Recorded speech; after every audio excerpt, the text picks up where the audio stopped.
Hello, and my name is Pete Rushmer, and I'm your host today of A Half Dozen Things podcast.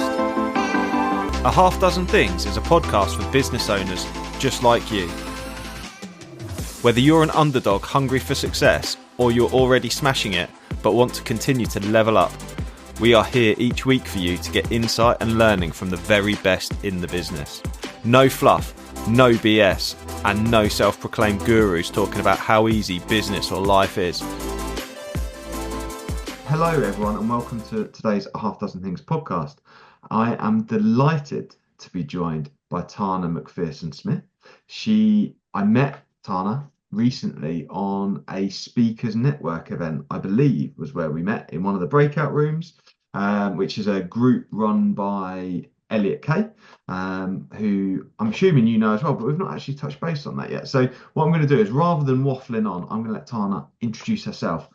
She's got a fantastic business, and I'm really excited to have you on the podcast. So thank you very much. Please do, for the benefit of the guests, introduce yourself. Thank you.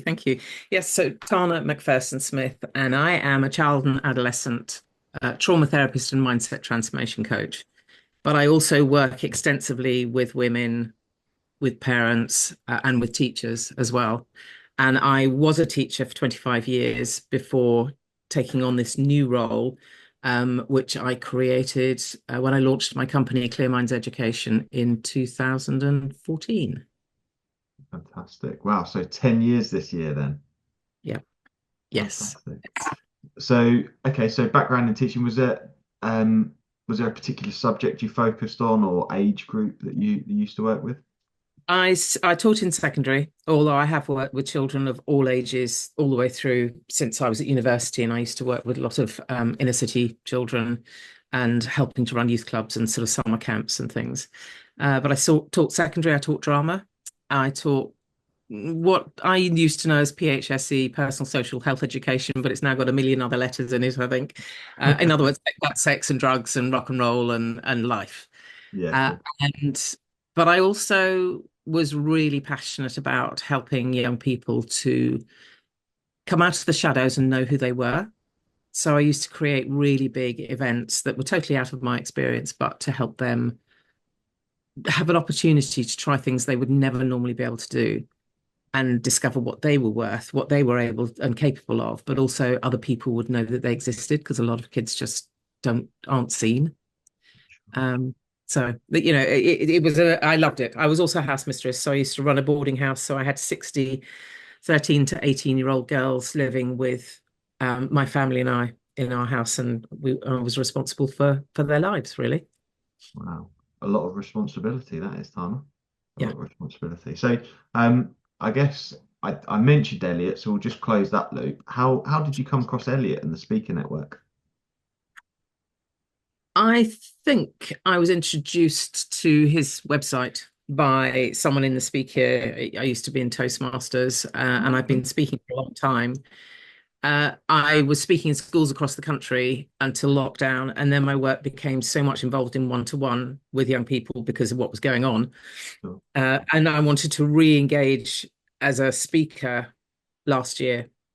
And that's when I came across Elliot and started working with him and, you know, going onto his groups and so on, which has been amazing. And that's how we're talking now. Yeah, fantastic. Yeah, so Elliot's been an absolute star. I've actually lined him up. He's going to be coming on the podcast in a future episode as well. But he runs the networking, and then I also do a group training program as well, or to help launch the speaking and that sort of stuff. But it's been a tricky period for that part of the market, hasn't it, since COVID? Because it just went, didn't it? And like you say, so you've had to adjust as well, which must have been really stressful, adjusting how you do business and how you support people as well. So if it's okay, Tana, so Clear Minds Education, what's the story? What came about? What made you sort of create that 10 years ago? What's the background? I was really passionate about my teaching and working with the teenagers. Absolutely loved it.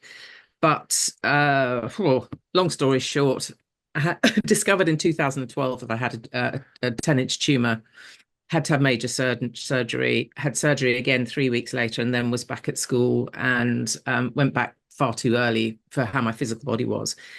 And things that had happened over a period of years kind of came to a head emotionally because I didn't have the physical strength to do anything about it. And in 2013, I had a completely unexpected mental breakdown, literally at the passing of an ambulance. And I knew I was angry, and I've always maintained my whole life that I don't do anger.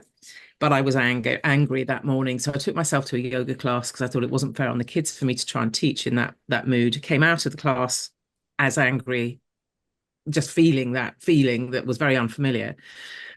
Driving in a dual carriageway, and the ambulance put its sirens and lights on and shot off to rescue somebody else. And literally, as if somebody had pressed a switch, I put my foot on the accelerator and accelerated to 85 and then 90 miles an hour. And I was looking for a tree on the side of the road with which to connect. Um, and I mean, this sounds like a long story into why I'm doing Clear Minds, but it's a really pivotal part. Sure. Uh, I wasn't looking to take my life. I never have ever been suicidal, thank goodness. But what was in my head was if you are injured badly enough that you're in intensive care, then maybe they will understand the damage they've done. Who they are, I can only surmise as to someone who had I'd suffered a lot of emotional abuse from over a period of 8 years, but hadn't seen for a long time. The people who knew that was going on but did nothing. Um, Maybe even the sexual predators that I had received the attentions of from the age of 5 onwards. Or maybe it was even my teachers at school who failed to notice the pain that I was in Sure. after my mum died when I was 7. Sure. So I thought I had the experience of going into a full-blown crash. I came to several hundred meters down the road, having not connected with the tree, which the last thing I saw was the tree zooming straight into my windscreen. Clearly having spun the car, totally in pieces emotionally, okay, physically, and I ended up being taken into a psychiatric unit for 3 days of assessment, and I didn't come out for 6 months, which is a really long time. And it was the most extraordinary experience. When I came out from that, I realized that I was still too vulnerable to take the responsibility for other people Sure. and had to leave the career that I loved. But what it spawned was a determination to understand why so many people, ordinary people like me, were in such a bad state mentally, and why we have this world global mental health crisis. And I just determined that there was a reason why I wasn't killed that day. There's a reason why I was still here. And that was for me to find a solution and to understand. So I have spoken to thousands of people, adults, children, teenagers.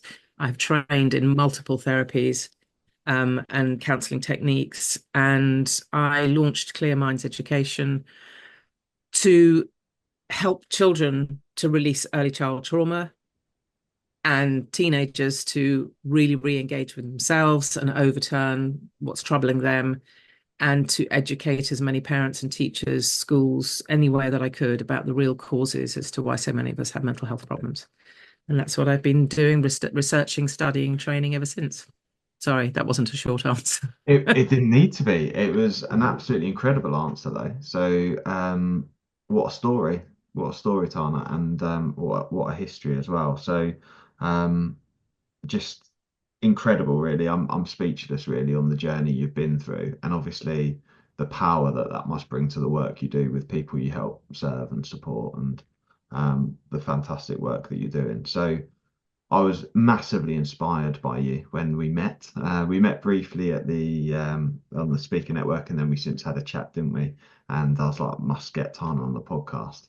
So I'm, fascinated that you've been on this journey of self-discovery, self-development, and also self-healing as well, and then enabling you to be able to then sort of serve and support others is just absolutely incredible. So how has the business evolved? What have you seen over the last 10 years? Because really 10 years ago, um, mental health was much less spoken about, wasn't it? It was much, it was much quieter. I think when I speak to people about mental health, I often share the views that I grew up with, and I was a child of the 80s, right? And my parents would, as we developed and grew, mental health was still, it was something we spoke about, but it was something where if you had some issues, you maybe didn't want to admit it because it might affect your employment opportunities, or um,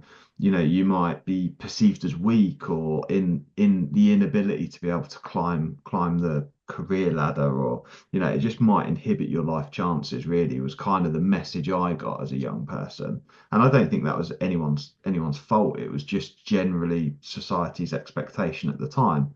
But that's clearly changed now, and obviously workplaces in particular have become much more open-minded and supportive as well. So how's your work evolved over the last 10 years, Tana? How's that developing?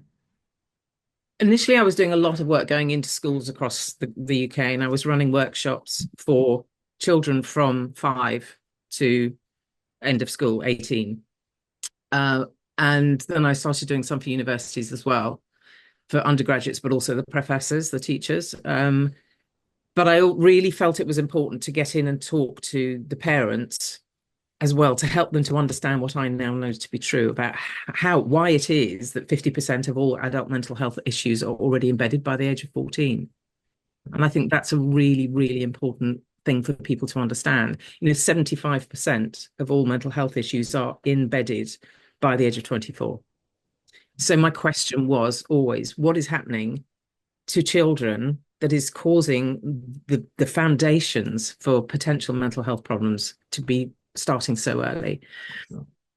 So I also ran inset training for teachers, and sometimes went in and did appraisals in schools as well, of looking at the whole staff well-being, because I'd obviously seen over the years a lot of teachers struggling as well with mental health issues, because teaching is an incredibly demanding career. So that was a large portion of my work. The other part was working one-to-one with children, and the age got younger and younger. Initially, I started with teenagers, and then I was getting requests from ever younger children, and then I was working with 4-year-olds. And 4 and 7 and 9 and 12-year-olds who were suicidal, who felt they didn't fit in this world. I think the extraordinary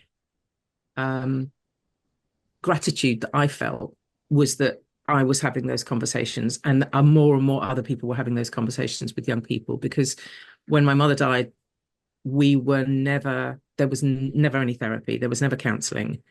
In fact, there was nobody to speak to tell about what it felt like at all.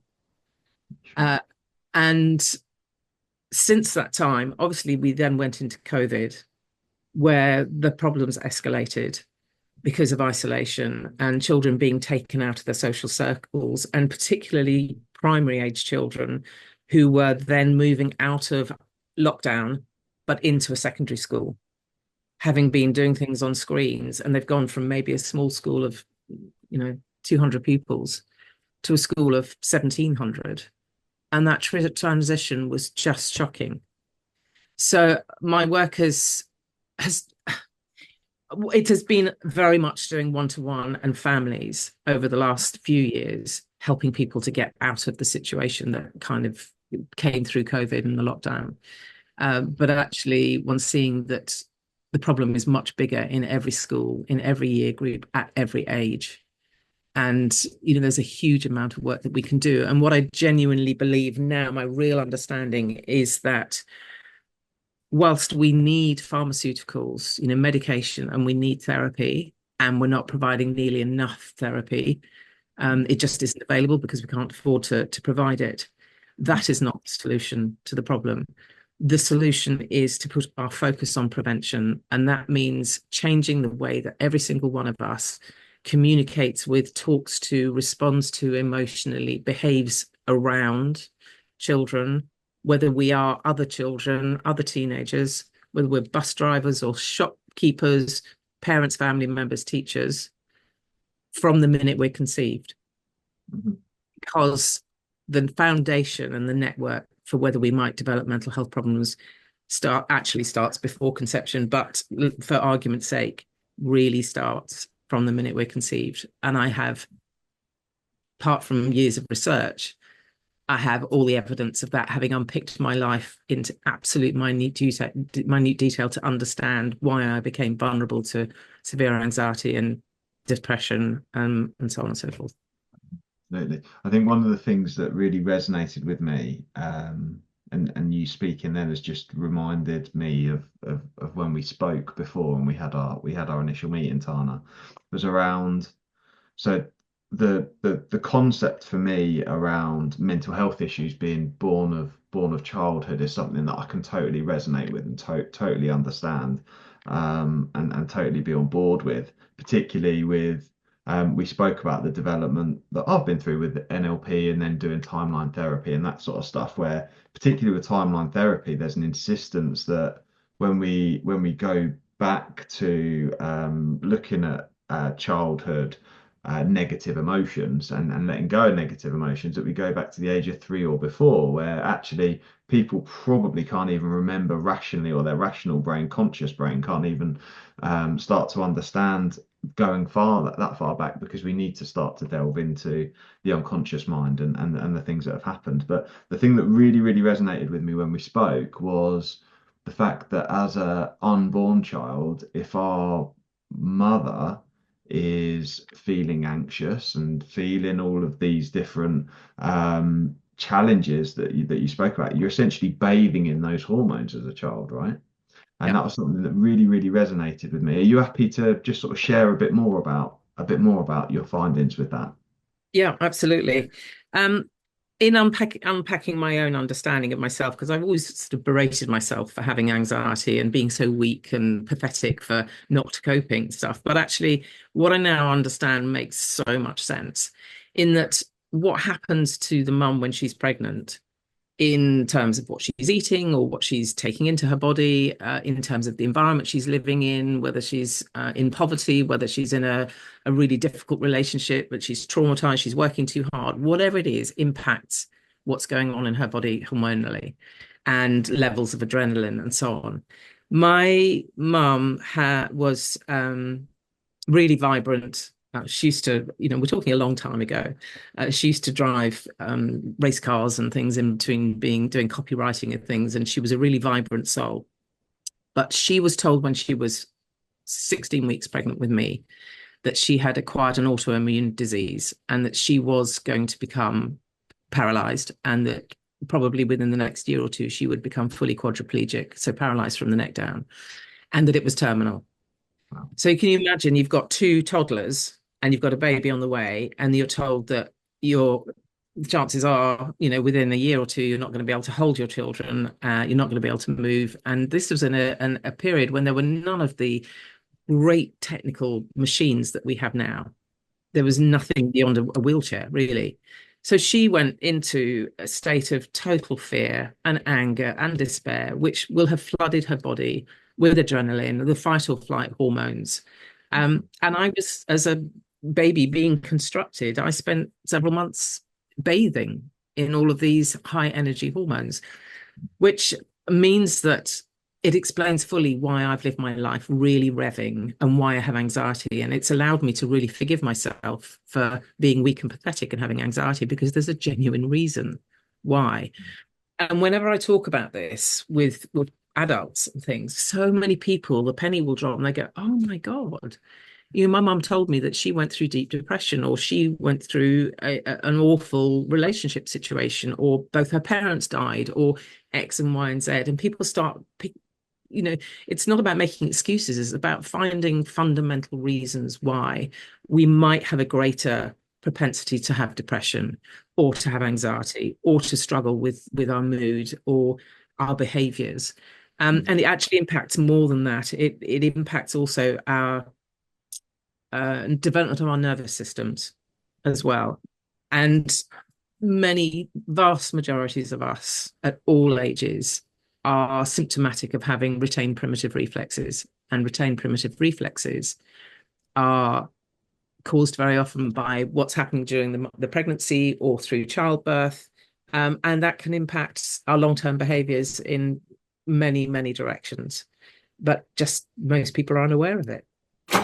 Hi, it's Pete from Flagship Partners. We're proud to sponsor a Half Dozen Things podcast. Flagship Partners help their clients become safer, greener, and greater through a range of consultancy and training services. We offer audits through to risk assessments, contracts through to support with managing your culture, all the way from mandatory training through to management training as well. So if you need any support, please do get in touch with Flagship Partners today. Sure. Sure. I think it is absolutely fascinating it's something I don't often think about, I suppose. It's something that I'm not particularly conscious of all the time. And it's really interesting that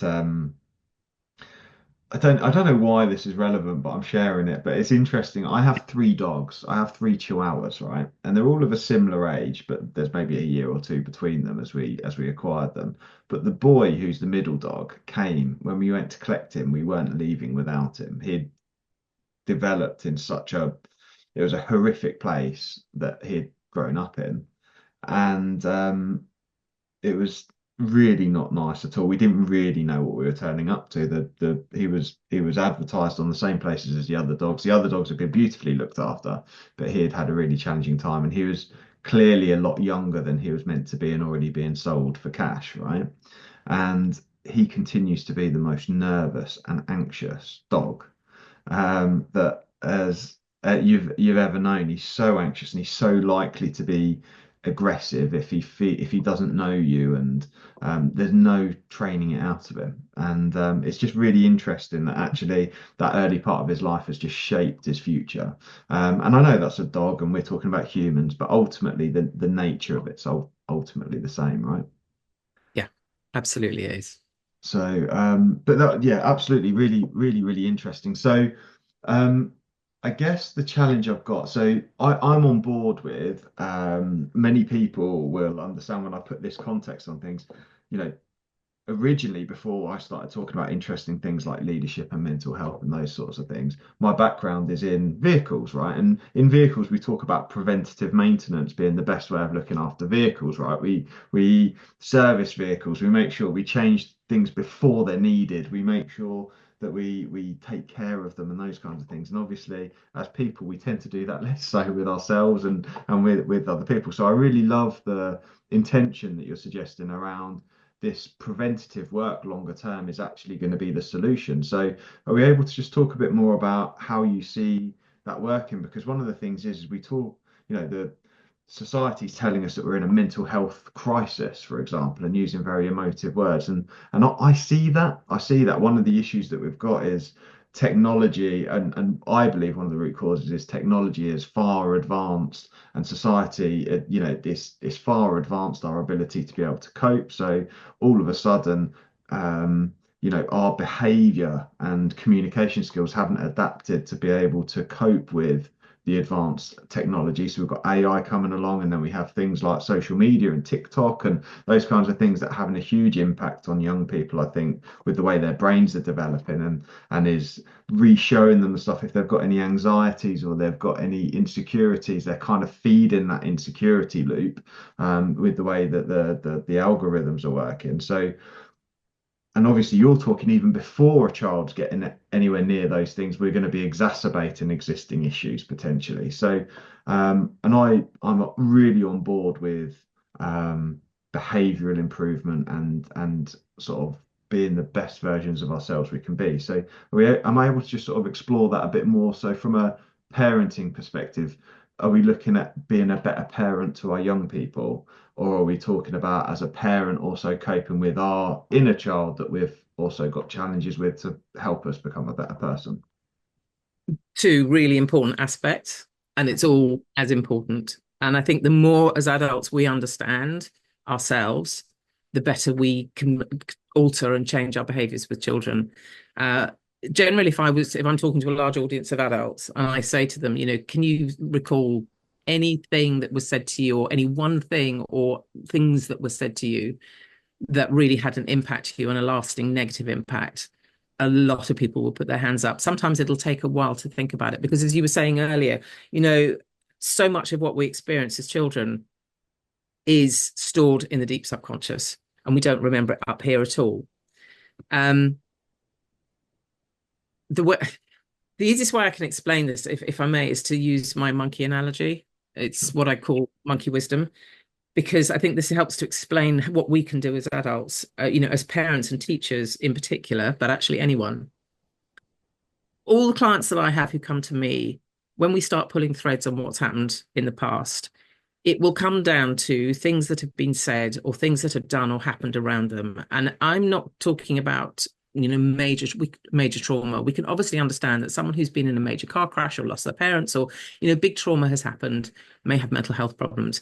I'm talking about the trauma that develops from little issues that have become bigger issues. So the way I explain it is this, that I see everybody as a tapestry. So I look at you and I see Pete, and there's the outline of who you are, and you're filled with thousands of threads like stitches. And that each of us is born with our inner monkey, which basically is the personification of our deep subconscious. And our monkeys have a bag of crayons. So stay with me. It sounds a bit weird, but actually I think it works. It works when you're talking to a 5-year-old or a 95-year-old. So the monkey's crayons are used to color and record your emotional response to every single event that happens that creates an emotional response in you, which is pretty much every second of the day, from the minute you're conceived, not even just born, but from the minute you're conceived. So, for example, my mum had the news that she goes into fight or flight. I'm bathed in adrenaline, heightened anxiety, fear, and everything. And the monkey's coloring furiously threads in, let's call it electric blue, because it's so huge. A child is left to cry a lot when they're born, and lovely, happy family. And I'm talking not about trauma, I'm talking about in happy, busy families. It's left to cry a lot. I'll say to children, how would that make it feel? It can hear the families next door, but it's crying and crying and crying. And babies, that's the only way that human babies can get help, is to cry, because they can't crawl off and get it when they're born. Children will say they feel forgotten, not important, not loved. What color is that? Let's say it's purple. So monkey colors it in purple. And this happens a lot. So monkey colors another thread in purple. Okay. That child is then potty trained. He's moved on in life. He's potty trained. And there's a big family gathering. Everyone's having a wonderful time. Suddenly he realizes he needs the potty. He doesn't know where it is. He's pulling on people's shirts, trying to get attention, and everyone's too busy talking and having a good time until he wets his trousers. Then everybody rounds on him. Why didn't you tell us? And the monkey goes, I tried. How does that make him feel? And kids will tell me the same. Forgotten, not important, not loved. So there it gets coloured purple again. Then he goes to nursery, comes running out of nursery each day with a new picture at midday, all excited to tell whoever's picking him up. And that person, more often than not, like so many do, goes, really sorry, sunshine. I just need to finish this text. I've just got to get in touch with work. I've just got to finish talking to so-and-so's mummy. The bubble of excitement has gone. How does it make him feel? Not important, not loved. That's another purple line. So each of these incidents is not going to be remembered as an adult. Sure. But the monkey is filling it in between times. There are high days and holidays and great fun things, and there's yellows and oranges and pinks and everything else get coloured as well.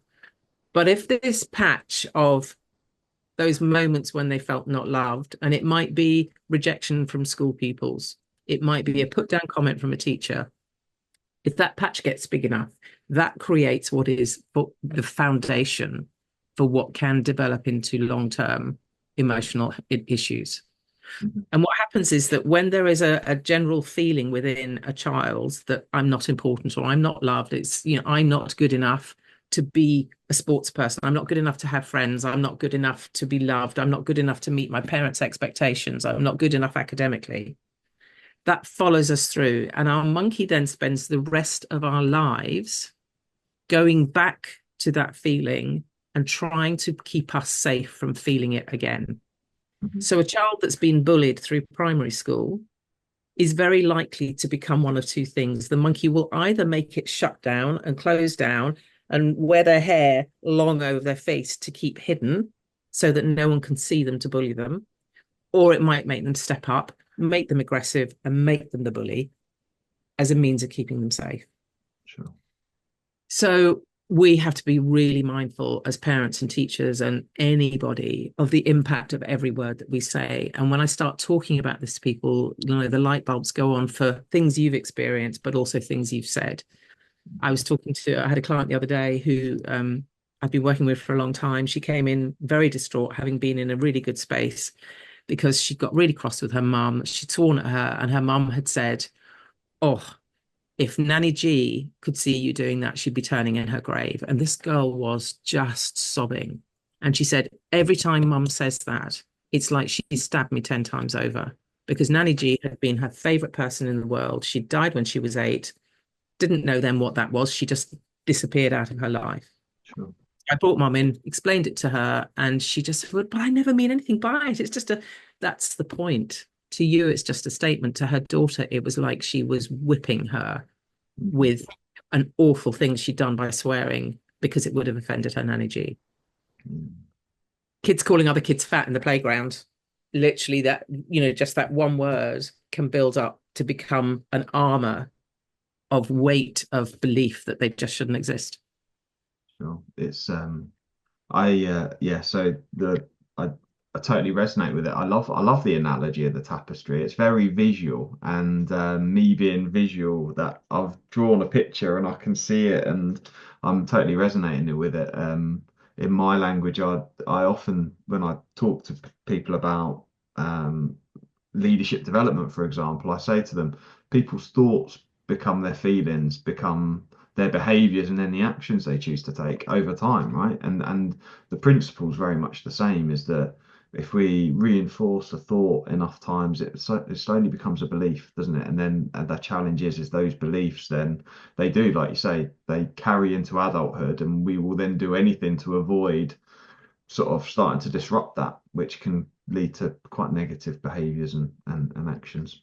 It does. And if you imagine you've got the monkey on your shoulder the whole time, the monkey will point out every time that belief appears to come true. So for me, as an example, I've got quite a few deep beliefs, limiting beliefs, but one of them, and the most prevalent, is that I'm invisible. And that came from the fact that, all the attention was on mum for her needs, and one waited on the outside until you had your moment to go in there and be with her. Then when she was died, we didn't have an opportunity to talk about the trauma that did for us.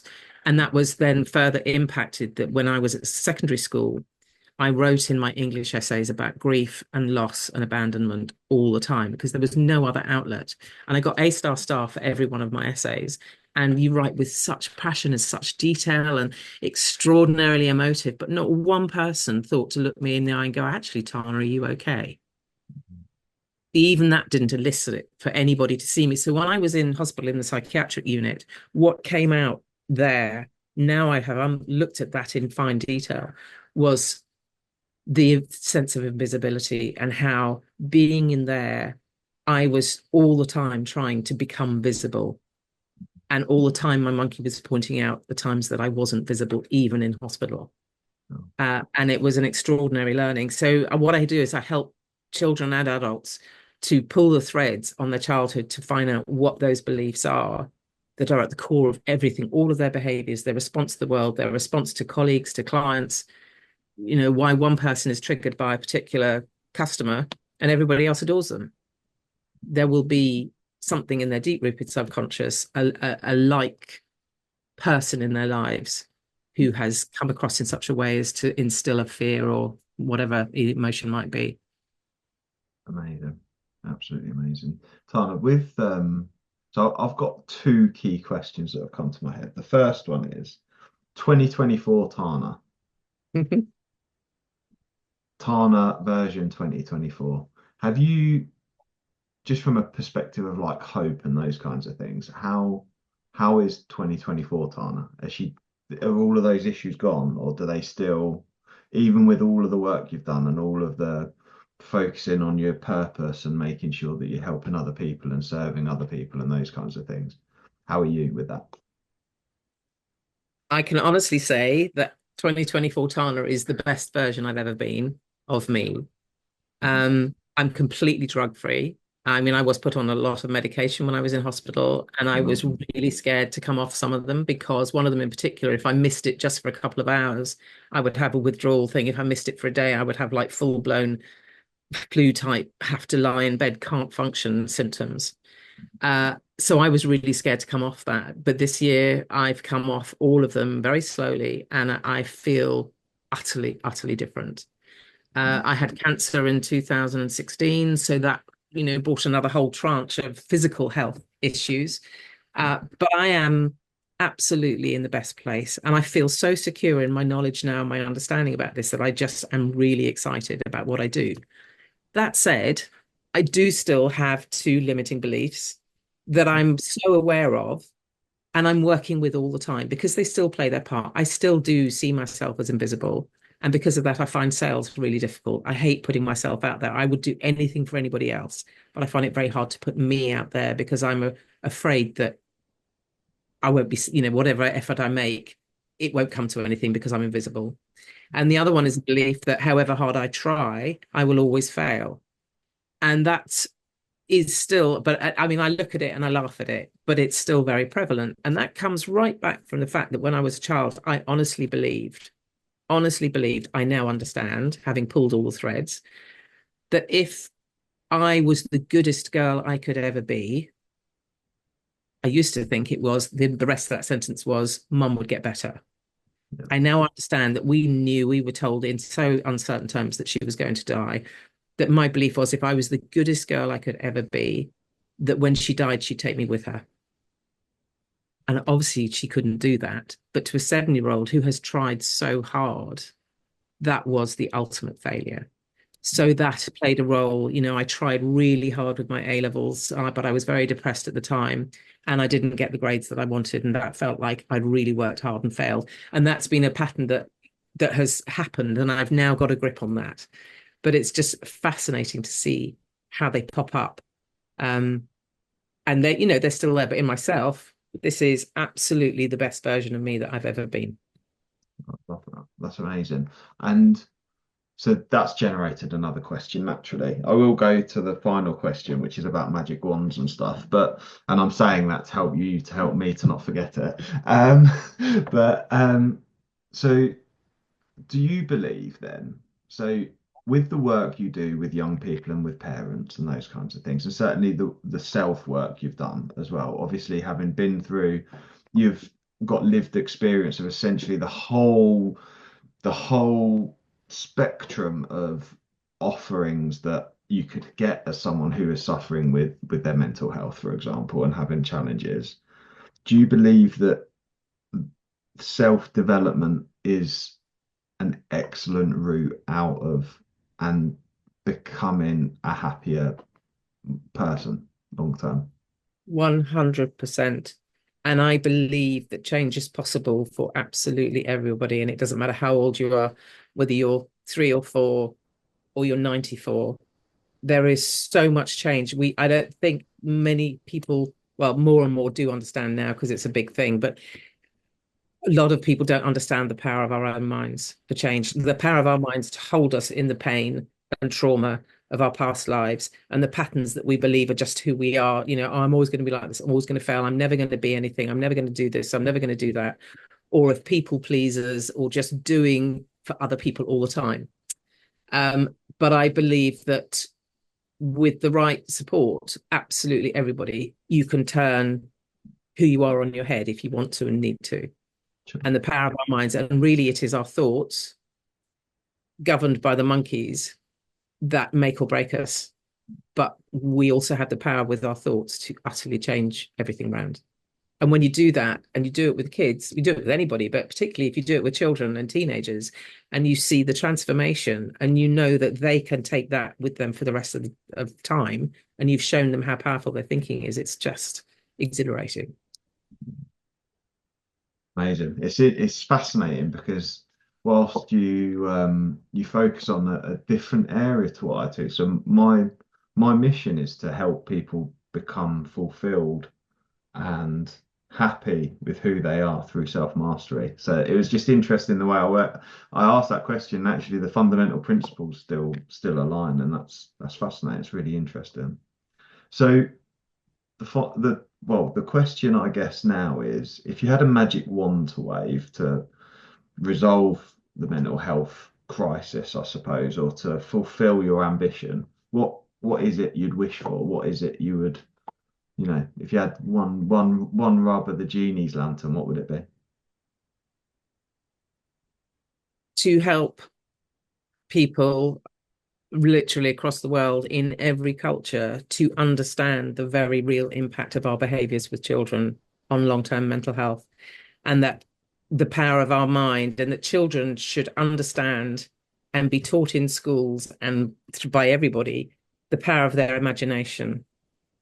Imagination to me is the most powerful tool that we have for creating the life that we want, and for empowering ourselves to function brilliantly.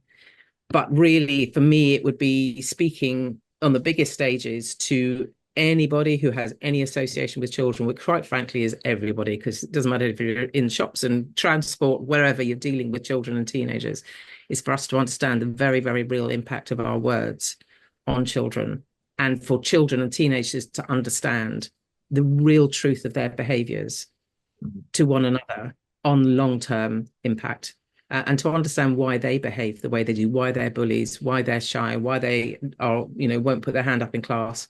Because if we understood those things clearly, we could start to make such a difference. And if I had a magic wand, that would be it, is to change the experiences of children from the minute they're conceived. And in that way, then we could, without question, change the number of people struggling with mental health issues later in life. Incredible. Tana, how, if people are really interested to learn more about what you do, this is the sales bit, by the way, just letting you know. You're super visible right now. You're super visible right now, and that's great because we love it. And now is where everyone is on the hook, right? They're going, this woman knows what she's talking about. She's incredible.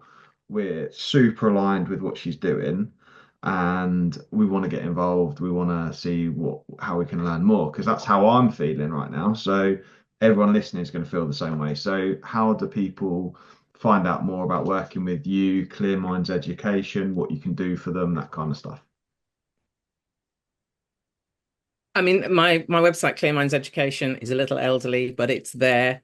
And that is really about the work that I do with children. And I have my website, tanamacpherson.com, which is about my work generally as a speaker and going into schools and organizations. And I also run an Empower Her program for women, which is a 60-day transformation program. Probably best to look me up on LinkedIn and just get in touch, email me, phone me.